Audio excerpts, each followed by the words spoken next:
गया है उसका नाम है 31 पार्टी के लोग इकट्ठा आकर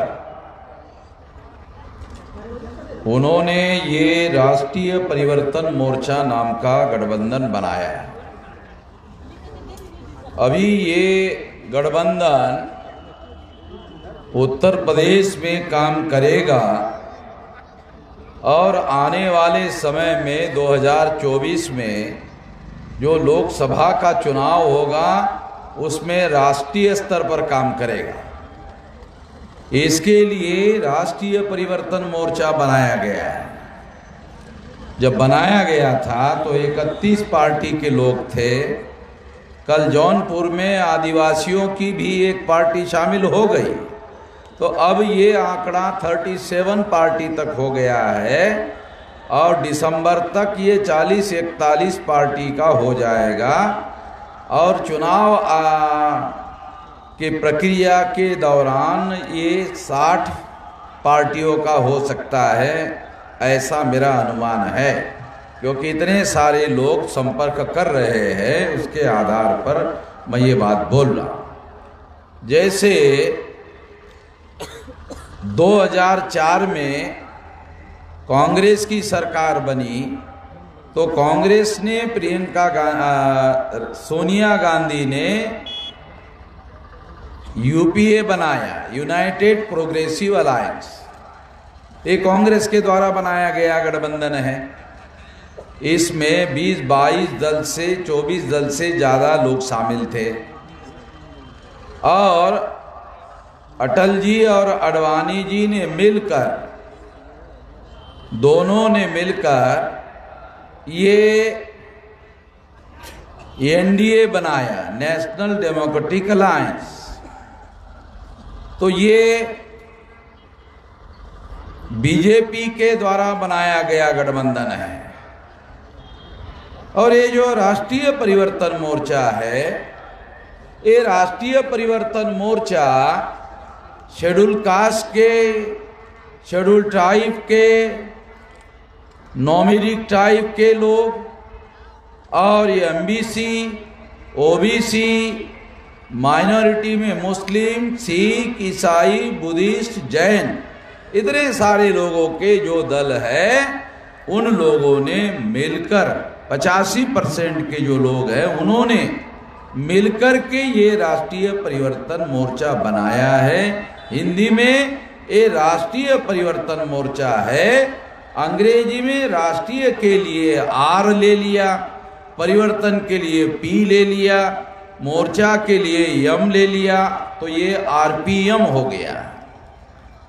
तो एक तो एनडीए हो गया, नेशनल डेमोक्रेटिक अलायंस बीजेपी का, दूसरा हो गया UPA, United progressive alliance Congress का, और ये जो राष्ट्रीय परिवर्तन मोर्चा है ये बहुजनों के द्वारा बनाया गया राष्ट्रीय परिवर्तन मोर्चा है।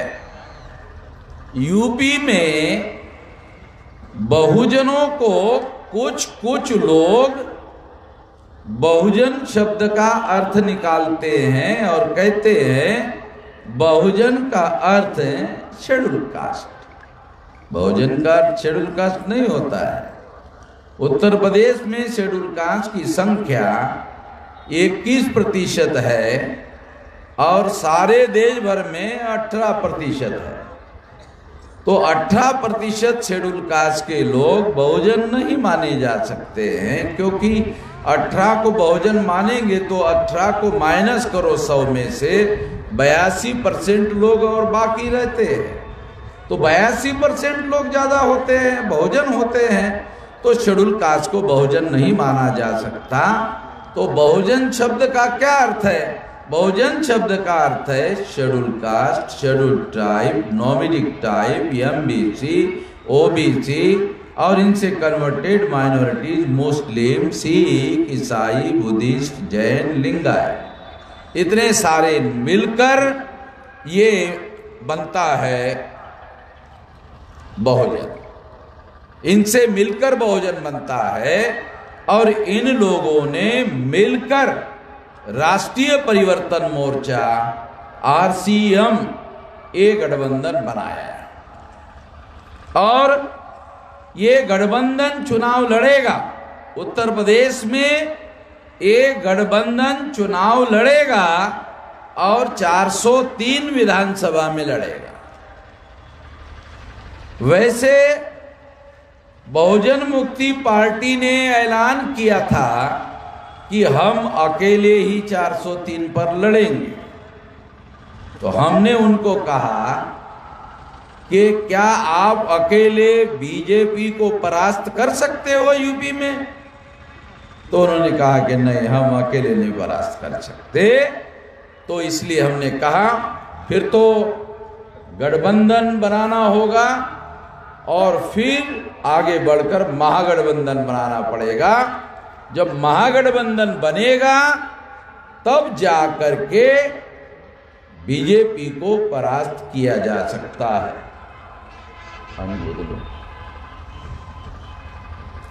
तो ये राष्ट्रीय परिवर्तन मोर्चा उत्तर प्रदेश में केवल परिवर्तन नहीं चाहता है, तो देश में भी परिवर्तन चाहता है। उत्तर प्रदेश में परिवर्तन किए बगैर दिल्ली में 2024 में परिवर्तन करना संभव नहीं है। अगर आप सेमीफाइनल में, यानी उत्तर प्रदेश में जो चुनाव है सेमीफाइनल है, सेमीफाइनल में अगर बीजेपी को परास्त करेंगे तो ही फाइनल में बीजेपी को परास्त कर सकते हैं। ये बात ध्यान रखना जरूरी है। इसलिए समाजवादी पार्टी ये सोचती है कि वो अकेले ही बीजेपी को परास्त कर देगी, तो पिछले विधानसभा में उनके पास 22.25% वोट है। उससे ज्यादा वोट तो बीएसपी के पास 22.5% वोट।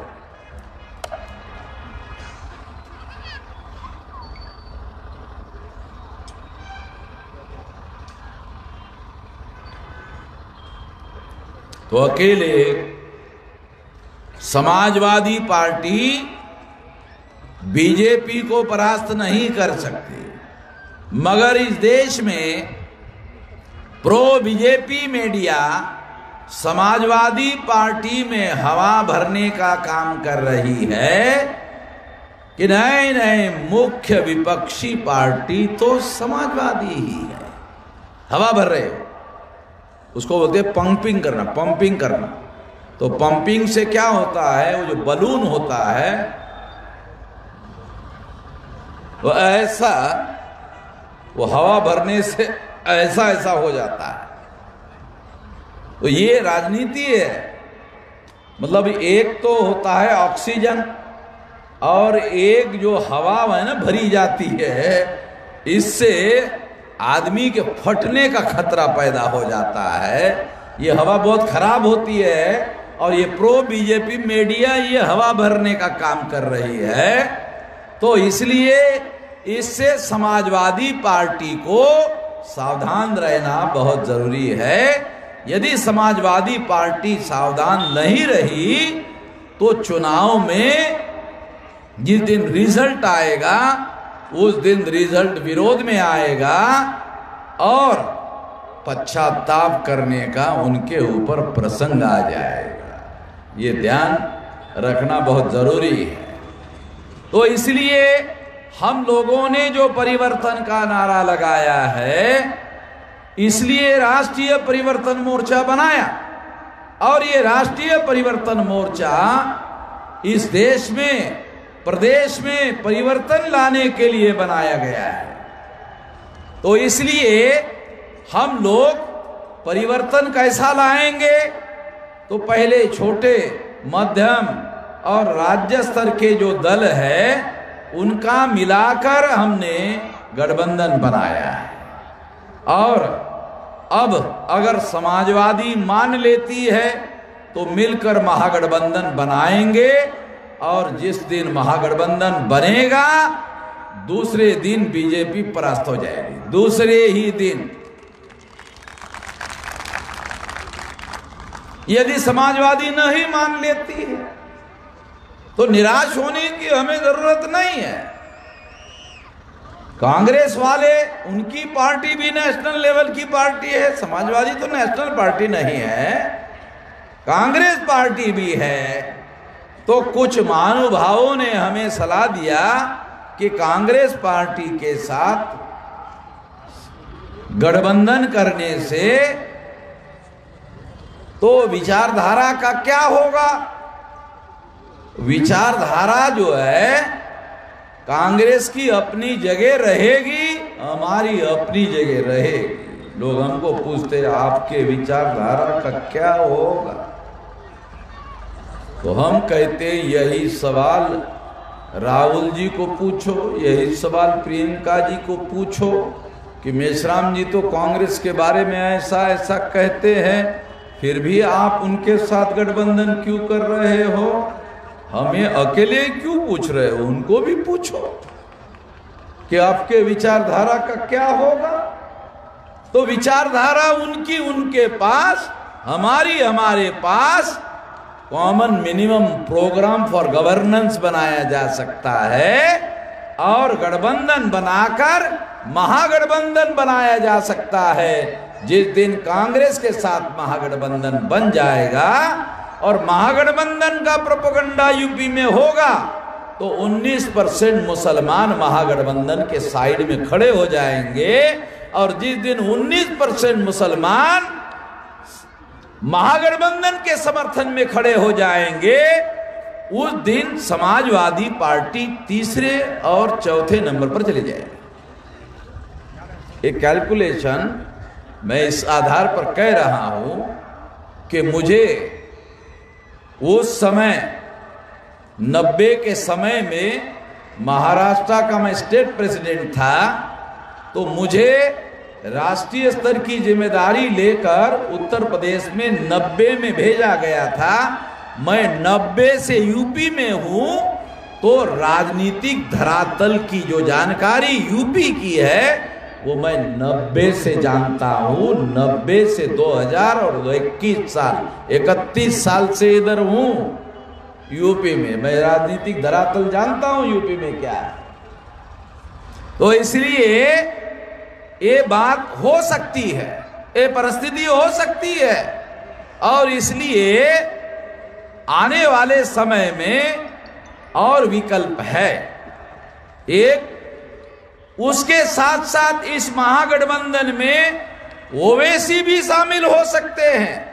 आप लोगों को लगेगा अरे क्या बात करते हो, तो ओवैसी जी ने कांग्रेस के साथ गठबंधन नहीं किया था, ये कौन कह रहा है।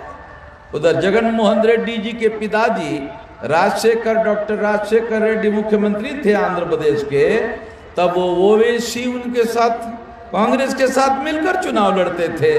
कोई नई बात थोड़ी मैं बता रहा हूं, ये पुरानी बात है, आप जानते हैं ना, कोई नई बात नहीं बह रहा हूं, फैक्ट बता रहा हूं। और इसलिए चुनाव में ओवैसी जी भी महागठबंधन में नहीं आएंगे तो फिर उनका बहुत भारी नुकसान होगा, क्योंकि लोग बीजेपी को परास्त करने वाले महागठबंधन के साथ आ जाएंगे।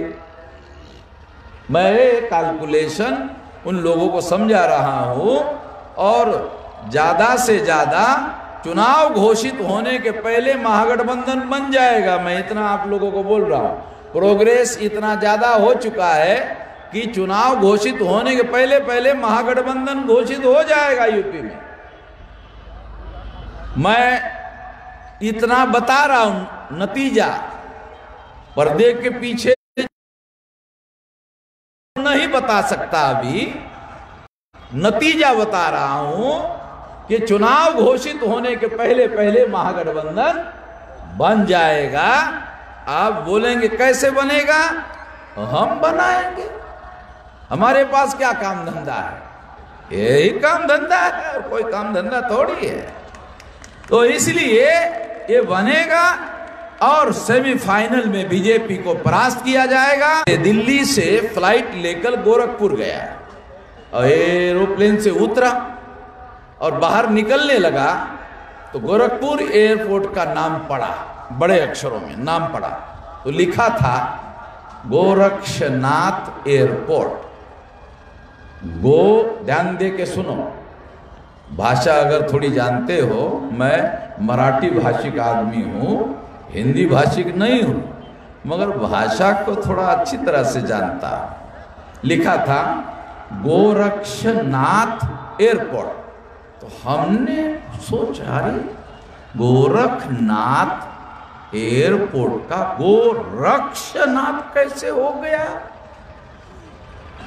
गोरखनाथ का गोरक्षनाथ कैसे हो गया? कई गोरखनाथ को गोरक्षा के काम पर तो नहीं लगाया जा रहा है। आप समझ नहीं रहे शायद, क्योंकि बीजेपी की जो मां है वो गाय है, वो गाय को लेकर चलते रहते हैं। तो उन्होंने सोचा कि ये गोरखनाथ जो है ये तो बुद्धिस्ट आदमी है। तो एक बड़े ब्राह्मण जो है हजारी प्रसाद द्विवेदी, यादव जी आप प्रोफेसर रहे हैं, मैं यूपी का नहीं हूं मगर मैं मतलब की बात अच्छी तरह जानता हूं। हजारी प्रसाद द्विवेदी ने लिखा कि गोरखनाथ जी का संबंध जो है वो बुद्धिज्म से है। तो कैसे है देखो, बुद्धिज्म में 4 पंथ है, हीनयान, महायान, वज्रयान, तंत्रयान। तो गोरखनाथ तंत्रयान बुद्धिज्म के प्रधान आचार्य, प्रधान मुख्य, यानी ऐसा कहा जाता है निर्माता। तो इसका मतलब है गोरखनाथ हिस्टोरिकली बुद्धिस्ट थे। आज भी उसका एविडेंस देता हूं, आज का एविडेंस आपको चाहिए।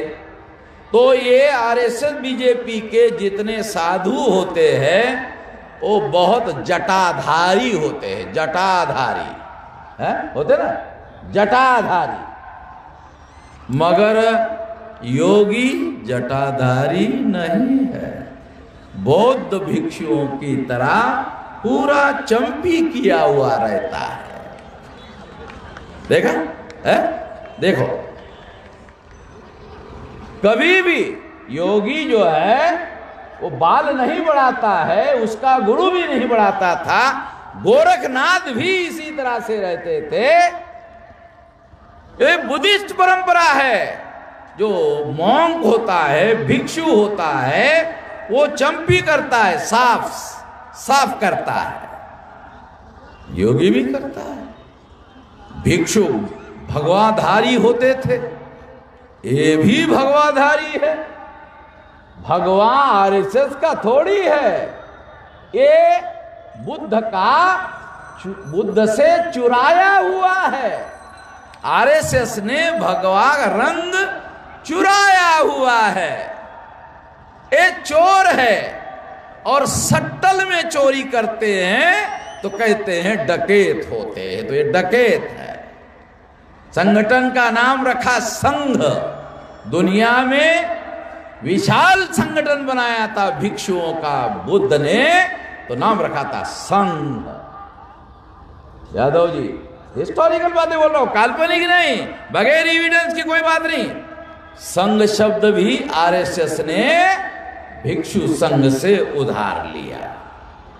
नरेंद्र मोदी ब्रह्मदेश गए, कहा जानते हो, वहां के बुद्धिस्ट लोगों को कहा, प्रधानमंत्री को कहा ब्रह्मदेश के, क्या जानते हो बीजेपी का चुनाव निशान जो कमल का फूल है बुद्ध का है।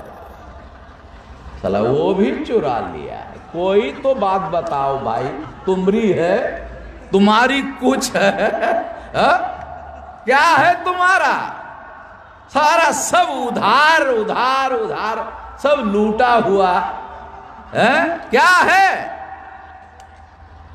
जब तुम विदेश से भारत में आए हो तो यहां से ही तो लेना होगा ना। तो काल्पनिक नहीं कह रहे हैं हम लोग, काल्पनिक नहीं कह रहे।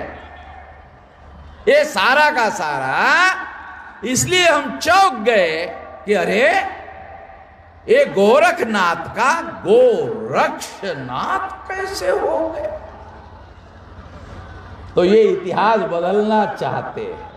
गोरखनाथ का जो बुद्धिस्ट बैकग्राउंड है उसको ब्राह्मणी बैकग्राउंड में कन्वर्ट करना चाहते हैं। इसके बदले में योगी को मुख्यमंत्री बनवाया है और मुख्यमंत्री बनवाकर ये नाम बदलने का काम उसके द्वारा करवाया। उसके बदले में योगी को मुख्यमंत्री बनाया। तो योगी ने अपने गुरु के साथ धोखा किया। योगी ने अपने गुरु के साथ धोखा किया। उत्तर प्रदेश की जनता के साथ धोखा नहीं करेगा, क्या गारंटी है? जो गुरु को नहीं छोड़ता वो फिर तो किसी को नहीं छोड़ सकता है। तो गुरु के साथ धोखा कर लिया। तो इसलिए धोखाधड़ी है हुई है। तो योगी को दूसरा मुद्दा, योगी उत्तर प्रदेश के नहीं है, उत्तरांचल के हैं।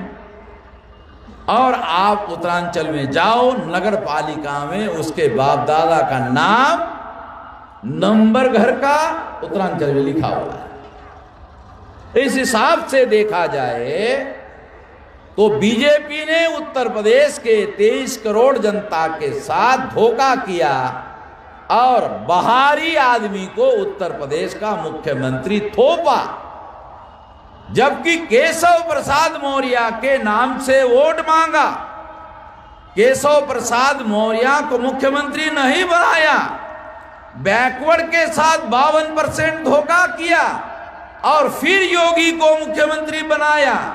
और उसके लिए 23 करोड़ उत्तर प्रदेश की जनता के साथ धोखा किया। क्या उत्तर प्रदेश के 23 करोड़ लोगों में एक भी आदमी लायक नहीं जो उत्तर प्रदेश का मुख्यमंत्री बन सकता है? सारे नालायक हैं। बीजेपी के लोगों को हमारा सवाल है कि 23 करोड़ लोग जो यूपी के हैं उसमें एक भी आदमी लायक नहीं है जो मुख्यमंत्री बन सकता है। बहुत सारे लोग लायक हैं। ये जबरदस्ती से इन्होंने यहां पर थोपने का काम किया है। आप सुनकर हैरान हो जाओगे। जब इनको मुख्यमंत्री बनवाया था तो योगी बीजेपी के सदस्य भी नहीं थे, वो हिंदू युवा वाहिनी के संस्थापक है। अब देख लीजिए यादव जी, हिंदू युवा वाहिनी बीजेपी के सदस्य नहीं थे।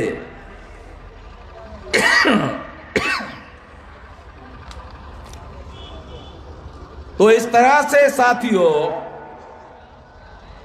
ये धोखाधड़ी हुई है।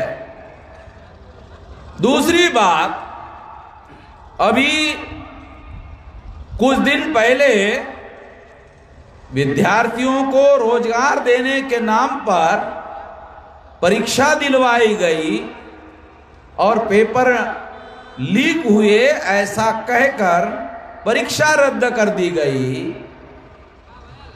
परीक्षा इसलिए रद्द कर दी गई कि विद्यार्थियों को, बेरोजगार को ये बताया जा सके कि देखो हम तुमको रोजगार नहीं दे सके, ये हमारी कमी हो सकती है, मगर पेपर लीक पकड़कर हमने तुम्हारे साथ रोजगार दिए बगैर न्याय किया।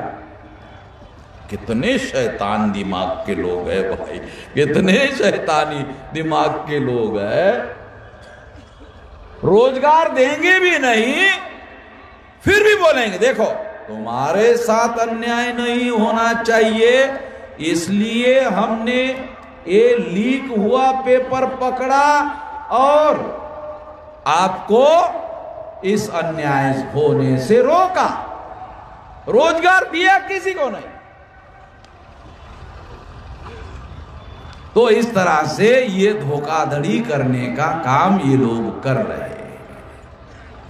दूसरी बात, आखिरी बात हम कहना चाहते हैं कि ये लोग इस देश में देश के विकास की डेली बात करते हैं। बीजेपी, आरएसएस, विश्व हिंदू परिषद के लोग राष्ट्रवाद पर डेली बोलते हैं, राष्ट्रवाद पर डेली बोलते हैं, राष्ट्रवाद पर। ये राष्ट्रवादी नहीं है, प्रोपोगंडिस्ट है, प्रचारवादी लोग हैं। ये राष्ट्रवाद का प्रचार करते हैं तो प्रचारवादी है, राष्ट्रवादी नहीं है। क्योंकि जब ये हिंदुत्व की बात करते हैं तो ये लोग ब्राह्मण धर्म का, वर्ण व्यवस्था, जाति, संविधान के साथ धोखा करना चाहते हैं। तो जो लोग संविधान के साथ धोखा करना चाहते हैं, वो संविधान ने एससी, एसटी, ओबीसी और माइनॉरिटी को मौलिक अधिकार दिए हैं, फंडामेंटल राइट दिया है, और ये सारे अधिकार खत्म हो जाएंगे। इसलिए आप लोगों को सावधान रहना चाहिए। हम सावधान करने के लिए ये रैलियां सारे देश भर में, उत्तर प्रदेश में कर रहे हैं। 18 मंडलों में 18 रैलियां। और बीजेपी, आरएसएस के पास पैसे की कमी नहीं है, बहुत सारा उनके पास काला धन है, मगर फिर भी डेली रैलियां नहीं कर पा रहे। हम डेली कर रहे हैं। इसके बावजूद कर रहे हैं कि हमारे पास काला धन नहीं है। काला धन तो छोड़ो, हमारे पास सफेद नहीं है, धन नहीं है, हमारे पास लोग है, लोक समर्थन है, और लोक समर्थन की वजह से डेली रैलियां कर रहे हैं। और लोग सारे देश भर में, उत्तर प्रदेश में इकट्ठा हो रहे हैं। तो वो लोग उत्तर प्रदेश के चाहते हैं परिवर्तन हो, तो परिवर्तन होगा। आखिरी बात, यदि उत्तर प्रदेश में अपोजिशन पार्टी की सरकार बनी, अगर बनी तो हमारे समर्थन के बगैर नहीं बनेगी। खास बात बता रहा हूं, हमारे समर्थन के बगैर उत्तर प्रदेश में अगर अपोजिशन की सरकार बनी तो हमारे समर्थन के बगैर नहीं बनेगी। और एक धीरे से बताता हूं, नहीं बनने दूंगा। वो थोड़ा सा धीरे से बताता हूं। क्यों? क्योंकि पर्दे के पीछे हम वैसा प्लान बनाकर काम कर रहे हैं।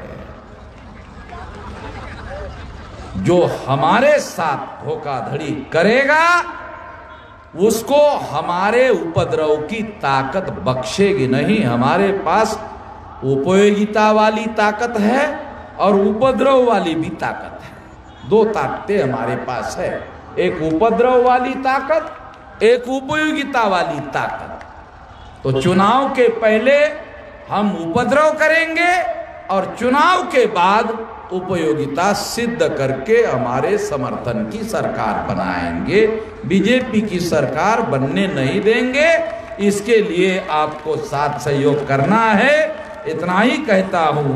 बहुत समय हो गया और ठंडी हवा भी चल रही है। आप लोगों का उत्तर प्रदेश में वोट डालने तक गर्म रहना बहुत जरूरी है। धन्यवाद। बहुत बहुत धन्यवाद मान्यवर वामन मेश्राम साहब। साथियों, थोड़ी देर 2 मिनट के लिए अभी जन आंदोलन निर्माण निधि का कार्यक्रम है, तो साथियों का हम नाम बुला रहे हैं, वे साथी जल्दी साहब को अपना निधि भेंट करेंगे। निधि के क्रम में माननीय हरिश्चंद्र मौर्य 200 रुपया साहब को निधि भेंट करेंगे। और इसी क्रम में आयुष्मती किरण, आयुष्मती सुमन, और आपकी माता जी श्याम कुमारी जी के द्वारा 6000 रुपए साहब को भेंट किया जा रहा है।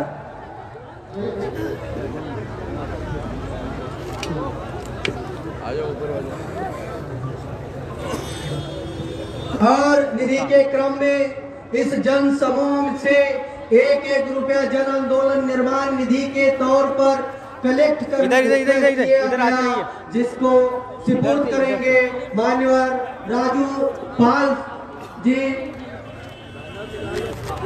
और निधि के तौर में अगले इधर से आते साथी होंगे मान्यवर बालचंद्र जायसवाल जी, आप साहब को 500 रुपया भेंट करेंगे।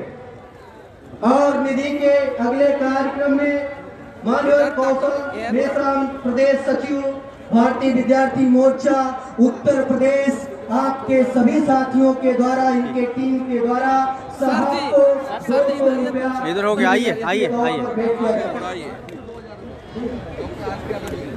और मान्यवर प्रोफेसर आरपी यादव जी के द्वारा साहब को देखिए कैमरे पे निधि भेंट किया जा रहा है। इस प्रोफेसर यादव जी का भी बहुत बढ़ती रही। और इस निधि के क्रम में मानवर दीपक कुमार ओबीसी रामगढ़ सोनभद्र, आप 1000 रुपया जन आंदोलन निर्माण निधि साहब को भेंट करेंगे।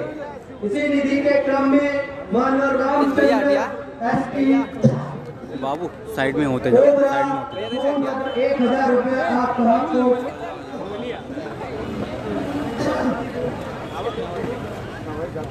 मानवर शिवचंद 200 रुपया।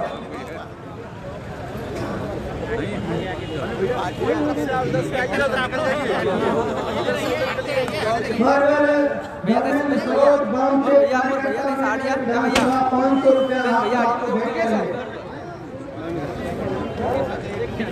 लॉटू मौर्य, आप साहब को 100 रुपया साहब को भेंट करेंगे।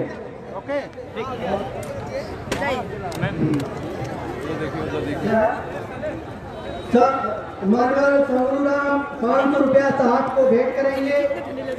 डॉक्टर समर 50 रुपया, सागर 50 रुपया साहब को भेंट करेंगे। मानवर हरिकेश निषाद 100 रुपया साहब को भेंट करेंगे।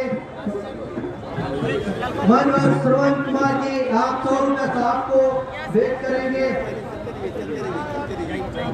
राजमणि शर्मा, आप साहब को 500 रुपया भेंट कर रहे हैं।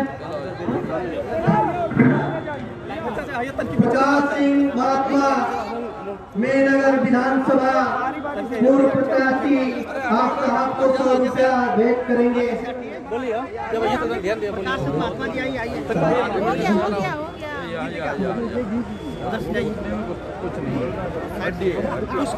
जिन साथी का निधि भेंट हो गया वे साथी मंच पर से उतर जाए।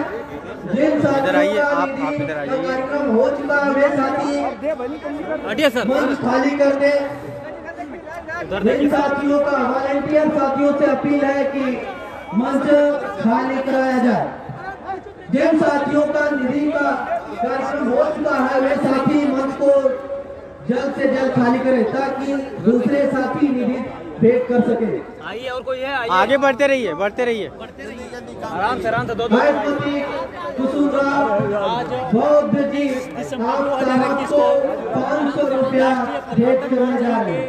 रैली में माननीय वाउन मेश्राम जी को नंदलाल कमल कृष्णा, आप कमल कृष्णा आप साहब को 200 रुपया निधि के तौर पर भेंट कर रहे हैं। जो साथी आना चाहते हैं जल्दी जल्दी थोड़ा करें। और जो साथियों का हो चुका है वे साथी कृपया मंच खाली कर दें। जिन साथियों का निधि भेंट हो चुका है वे साथी तत्काल से मंच को खाली करें। भाई साहब इधर आगे बढ़ते रहिए, दिखाइए उधर बैठ जाइए। मंच को खाली करना। मानवर मुख्यमंत्री आप साहब को 100 रुपया भेंट कर रहे हैं। हो गया, आइए सर। माननीय लालजी प्रसाद आप साहब को इस आंदोलन को चलाने के लिए 100 रुपए भेंट कर रहे हैं। आगे बढ़ते रहिए। साहब को इस आंदोलन को चलाने के लिए 100 रुपए आगे देखिए, आगे देखिए, निधि के तौर पर भेंट कर रहे हैं। हटिए, चलिए इधर आइए, जानता हूँ आइए आइए। अब आइए, कहाँ खड़े हैं भाव, एक एक सभी साथियों से अपील है कि चलिए आइए सर, इधर आइए। कार्यक्रम हो चुका है, जो साथी निधि भेंट कर चुके हैं वे साथी मंच को खाली कर दे ताकि अन्य साथियों को भी जगह दिया जाए। साथियों, इस कार्यक्रम में हम आपके बीच में इस कार्यक्रम के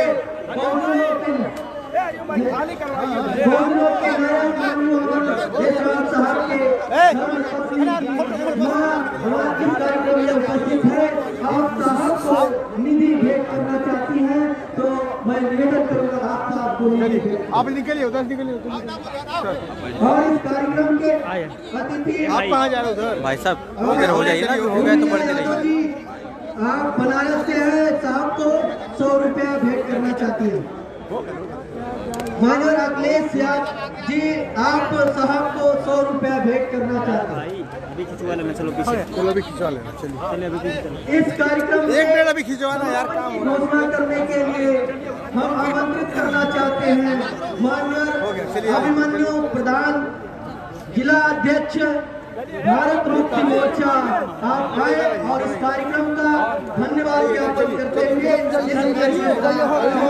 घोषणा करें।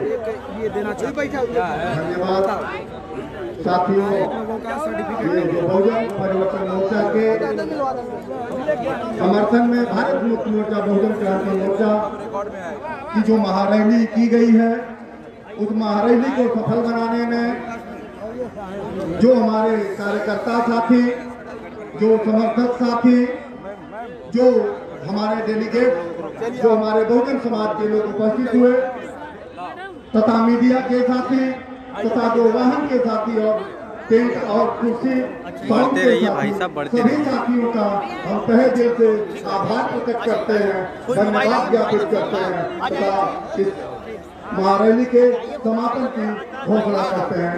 जय मोदी माता। उधर उधर उधर आइए आइए, इधर से ना, इधर से, उधर से आइए, रुकिए, इस साइड से आइए, चलिए आगे निकलिए, आगे निकलिए, उधर से आइए, उधर से बुला लेते हैं, इधर से। धर्मेंद्र आइए सर, आइए। धर्मेंद्र, अरे यार हम लोग धर्मेंद्र, अरे हमारे ग्राम प्रधान जी के साथ आज खिंचवा पहले। चलिए खींचा जाओ।